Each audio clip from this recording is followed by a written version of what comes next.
Hello everyone, it's Charlton. Please subscribe to my channel, tap the notification bell. I would appreciate it majorly.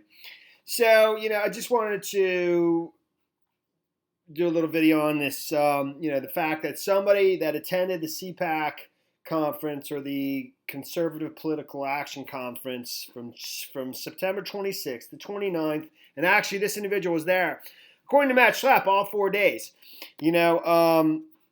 tested positive for coronavirus, who is now presently in quarantine. He started to exhibit symptoms, I think, in the days following the conference, went to the hospital, was tested, and the test came back positive. He's now in quarantine. And actually, Matt Schlapp spoke to the individual yesterday, and he says he's on the mend. That's what he says. So I suspect that Matt Schlapp, knows him somewhat personally. I mean, Matt Schlapp knows probably, hundreds and thousands, even thousands of people within the Republican Party officials and so on. And I think this person was. I don't think he was just an attendee. I think he was either volunteering or working for the conference, something like that. Because Matt Schlapp, and I don't know that for a fact, but Matt Schlapp describes him as not somebody that was roaming around, but somebody that was basically within one area of the conference for pretty much the extent of the 4 days, and that he was never. I saw that reported repeatedly that he was never in the main hall where I think a lot of the speeches were given, and there were many, high-level Trump administration officials, as well as President Trump.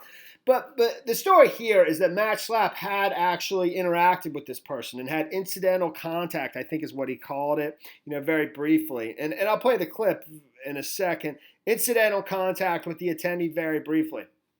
So, and not to be alarmist, I think there's plenty of that. I mean, there's plenty of reason to be alarmed. There's a variety of views on this. Some people think it's being totally exaggerated by the media and think it's not that big of a deal. Other people a little bit more concerned. I kind of fall into the little bit more concerned camp.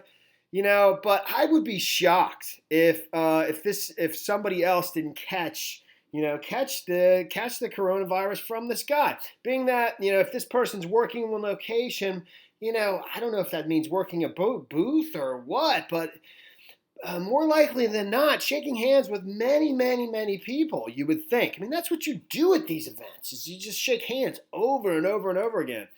So, but he's supposedly a 55-year-old man from Englewood, New Jersey, which is in North Jersey, right outside New York City. There was, Jared Kushner, Don Jr., Ivanka, Kellyanne Conway, Pence, and Trump. And the story here is that, Matt Schlapp actually shook hands with Donald Trump before Trump gave his speech, the biggest speech of the conference. Probably, I don't know if that's the last speech of the conference or what, on the final day, on the 29th. In this report here, and I promise I'll play that clip from Matt Schlapp in a second, it says that the individual was there for the entire four days, even though I saw one report that said he wasn't there on the day Trump spoke, on the Saturday, but it says the coronavirus patient was in Maryland from February 27th to March 1st, but Matt Schlapp actually says he was there all 4 days. In any event. And actually, this is Trump. I'll play this real quickly, too, before I play Matt Schlapp. Trump is being asked if he's concerned, and he says no, and I believe him, but he's the president, dude, I mean. Are you afraid that the virus is getting closer to the White House? No, I'm not concerned at all. No. Getting close to the White House, not himself, supposedly. And Matt Schlapp's wife used to work in the White House, Mercedes Schlapp, from like 2017 to 2019. Nearly 2 years as the communications director. Now she works for the Trump re-election campaign. But so here's Matt Schlapp real quick. I will say before I even play this, and this is from this morning, early morning, Fox and Friends. It's still dark out, and he got up to do this quick interview. But he did it from home, dude, And I've seen Matt Schlapp on television hundreds of times. He's on TV all the time. That's what he does, He's a communications guy, big time. I don't think I've ever seen him Skype in an interview. But, just whichever.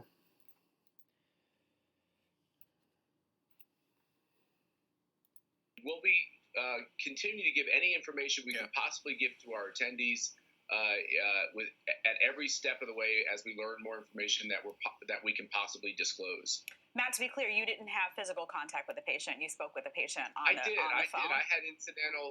I did, Jedediah. I had incidental contact with him very briefly. Oh, you did?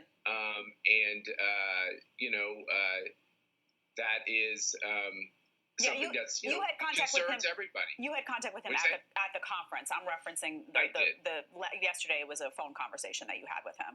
I'm sorry. Yeah, okay. I had a phone conversation with him yesterday as he's in quarantine because as soon as the patient realized that he had the symptoms, the patient had the test, the CDC verified the results of the test, and he remains in quarantine. Just to ask you, the president and vice president have come out and said they did not have contact. They were able to confirm they did not have contact with that particular patient.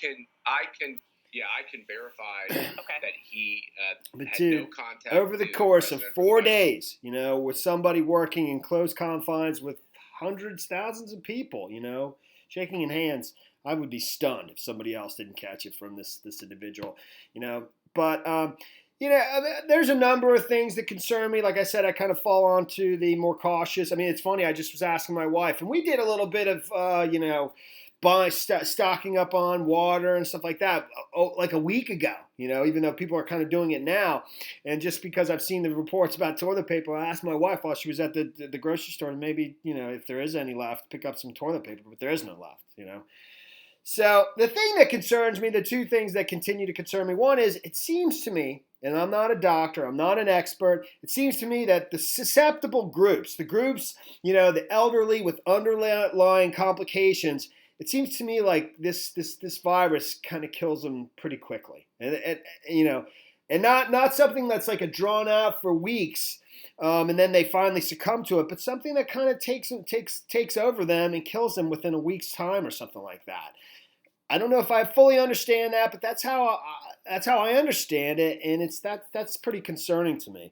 As well as, like I said in my previous video, the fact that Dr. Fauci said, the infectious disease expert, the number one infectious disease expert in the country at the CDC, saying that 20% of the people that get this will need to go to the hospital. That also continues to be, I think, a concerning number, for sure.